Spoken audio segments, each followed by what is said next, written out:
नमस्कार दोस्तों, स्वागत है आपका आपके अपने YouTube चैनल पर। जय माता दी दोस्तों, क्या आप भी इस नवरात्रि के 9 दिन पूरे भक्ति भाव से माता की पूजा पाठ और आराधना करेंगे? क्या आप भी इस नवरात्रि को माता को खुश करने में कोई कसर नहीं छोड़ने वाले?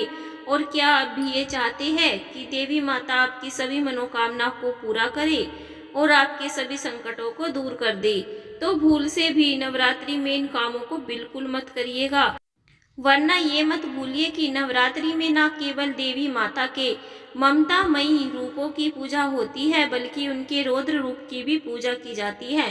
तो नवरात्रि के दिन अगर आप माता को खुश करना चाहते हैं तो आज की वीडियो में बताए हुए ये काम जरूर करें।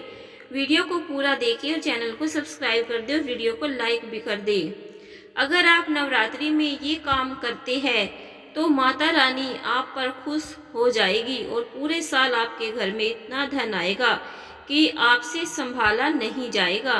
तो आखिर कौन से काम नवरात्रि में हमें नहीं करने चाहिए और ऐसे कौन कौन से काम हैं जिन्हें हमें नवरात्रि में जरूर करने चाहिए? अगर आप जानना चाहते हैं तो वीडियो को अंत तक जरूर देखिए। 2023 में चैत्र नवरात्रि 22 मार्च यानी कि बुधवार से शुरू होने वाली है और 30 मार्च को नवरात्रों का समापन होगा। अगर आप अपने घर में घट स्थापना करने वाले हैं तो कलश स्थापना के लिए शुभ मुहूर्त 22 मार्च की सुबह है। तो जो भी भक्त माता रानी को कलश के रूप में अपने घर में स्थापित करना चाहते हैं वह इसी शुभ मुहूर्त के दौरान घट स्थापना करें और माता रानी की कृपा और आशीर्वाद प्राप्त करें। इसी के साथ आपको यह भी बता देते हैं कि नवरात्रों में आपको कौन से काम भूल से भी नहीं करने चाहिए, जिन्हें करने से माता रानी आपसे नाराज हो सकती है। तो दोस्तों, अगर आप नवरात्रों के व्रत रखते हैं या फिर नहीं भी रखते हैं तो भी आपको इन बातों का ध्यान रखना चाहिए कि नवरात्रों में भूलकर भी मांसाहार, अंडे, प्याज, लहसुन और तामसिक भोजन ना करें। ऐसा करने से माता रानी आप पर क्रोधित हो सकती है। इसके अलावा जो लोग गुटखा, पान, तंबाकू, शराब, शौक रखते हैं वो भी 9 दिनों तक इन सभी वस्तुओं का त्याग कर दें। देवी दुर्गा के इन 9 दिनों में ब्रह्मचर्य का पालन, देवी माता के इन 9 दिनों में बाल कटवाना, नाखून काटना, दाढ़ी बनवाना यह भी दोष माना जाता है, तो यह काम भी करने से बचे। इसी के अलावा ये भी माना जाता है कि व्रत केवल भूखे रहकर नहीं होता, व्रत का मतलब होता है आत्मा की शुद्धि। तो इन 9 दिनों में किसी के भी बारे में न तो गलत सोचे और ना ही कोई ऐसा कार्य करे जिससे आपको आत्मग्लानि हो। किसी की बुराई ना करे, किसी की चुगली ना करे और ना ही ऐसा कोई कार्य करे जिससे आपको आत्मग्लानि हो। किसी की बुराई ना करे, किसी की चुगली ना करे और किसी के बारे में बुरा बिल्कुल भी ना सोचे। इसके अलावा नवरात्रों में माता रानी के रूपों की पूजा की जाती है। यह नारी शक्ति की पूजा है। तो जो लोग नवरात्रों में अपने घर की महिलाओं का अपमान करते हैं, महिलाओं को दुखी करते हैं, उन्हें अपमानित करते हैं, उनके साथ मारपीट, झगड़ा या गाली गलौज करते हैं, देवी माता सदैव के लिए उनसे रुष्ट हो जाती है और भूलकर भी ऐसे लोगों के घरों में कभी भी प्रवेश नहीं करती है। तो दोस्तों, नवरात्रि में भूल से भी किसी भी महिला का अपमान गलती से भी ना करें। इसी के साथ जो लोग नवरात्रों में अपने घर में गंदगी रखते हैं, ऐसे घर में देवी माता प्रवेश नहीं करती है। और नवरात्रों में अगर आपने देवी माता की अखंड ज्योति जलाई है तो अपने घर में कभी भी ताला लगाकर ना जाए और घर में अखंड ज्योत को अकेला ना छोड़े, क्योंकि अखंड ज्योत साक्षात देवी माता का स्वरूप मानी जाती है। तो आप खुद बताइए कि अगर आपके घर में कोई भी मेहमान आएगा तो क्या आप उसे अकेला छोड़कर चले जाएंगे? और अगर आप मेहमान को अकेला छोड़ेंगे तो क्या वह मेहमान आपके घर में रहेगा? नहीं ना। तो ऐसे ही अगर आप देवी माता को अकेला छोड़कर जाएंगे तो वह भी आपके घर से नाराज होकर वापस चली जाएगी। इसी के अलावा अगर आपने 9 दिन के व्रत रखे हैं तो गंदे और बिना धुले कपड़े बिल्कुल भी नहीं पहनने चाहिए। ऐसा करने से भी देवी माता आपसे नाराज हो सकती है। जो लोग व्रत करते हैं या फिर जो लोग नवरात्रों में माता की पूजा आराधना करते हैं उन्हें गलती से भी चमड़े के बेल्ट, चप्पल, जूते और बैग का इस्तेमाल नहीं करना चाहिए। आपने देखा होगा कि देवी माता के मंदिरों में भी चमड़े की बनी हुई चीजें पहनकर जाना मना होता है। तो इन दिनों इन चीज़ों का इस्तेमाल करने से बचे।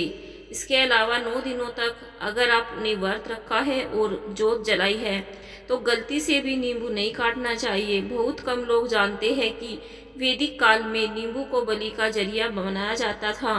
आज के मनुष्य ने अपने फायदे के लिए इसे मनुष्य की बलि और जानवरों की बलि का रूप दे दिया है, लेकिन पहले देवी माता की सिद्धि करने के लिए नींबू और नारियल की बलि दी जाती थी। तो इन 9 दिनों में आप गलती से भी नींबू ना काटे, इससे माता रानी आपसे क्रोधित हो सकती है। इसके अलावा शारीरिक संबंध बनाने से बचे और किसी भी पराये पुरुष या पराई स्त्री के बारे में अपने मन में गलत विचार ना लाए। और अगर आप पूजा के दौरान दुर्गा माता की 40 मंत्र या सप्तशती का पाठ कर रहे हैं तो इस दौरान एकाग्रचित होकर देवी माता की पूजा करें।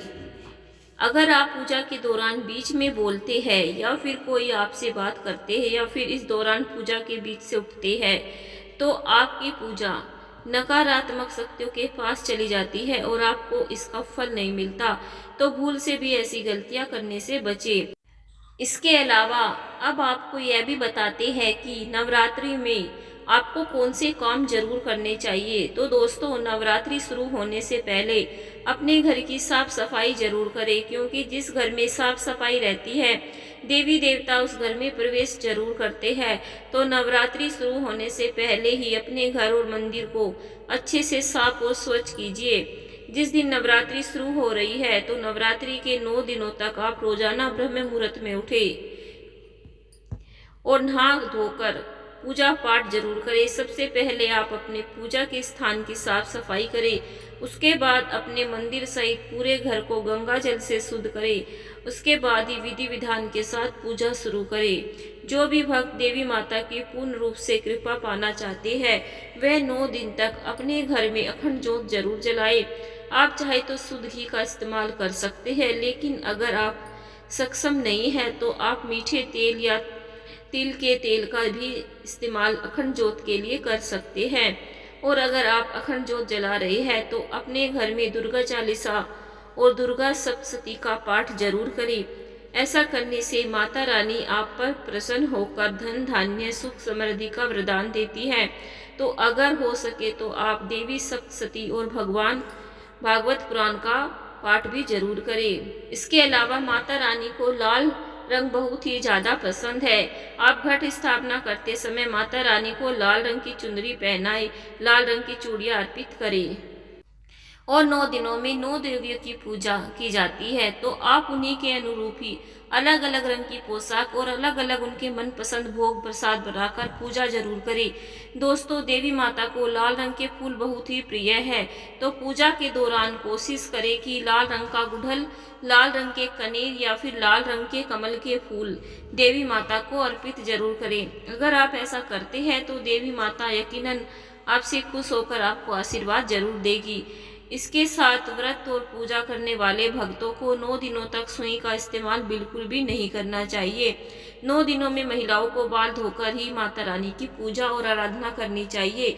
आप कन्याओं को भोजन जरूर कराएं। अगर आप अपने घर में अखंड ज्योत प्रज्वलित करते हैं तो अपना बिस्तर जमीन पर लगाएं और देर तक सोने से बचे। इसी के साथ नवरात्रि में दोपहर में भी नहीं सोना चाहिए, इससे माता रानी नाराज होती है। नवरात्रि के अंतिम दिन जिस दिन माता रानी विदा होती है उस दिन आपको कन्याओं को भोजन जरूर कराना चाहिए। आप कन्याओं को हो सके तो वस्त्र पहनाए, उन्हें भोजन कराए, हलवे और छोले का प्रसाद दे और दक्षिणा जरूर दे। देवी माता कन्याओं के रूप में भक्तों के घर आती है। आप 9 दिनों तक कन्याओं का सम्मान जरूर करें ताकि माता रानी आपसे खुश होकर आपको धन दौलत से माला माल कर दे।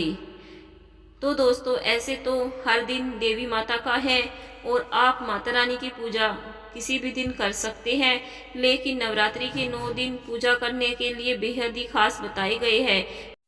तो दोस्तों, उम्मीद करती हूँ अगर आपको हमारे बताए हुए उपाय अच्छे लगे हो तो वीडियो को लाइक और चैनल को सब्सक्राइब करके जाइएगा और कमेंट बॉक्स में जय माता दी जरूर लिखिए। धन्यवाद दोस्तों।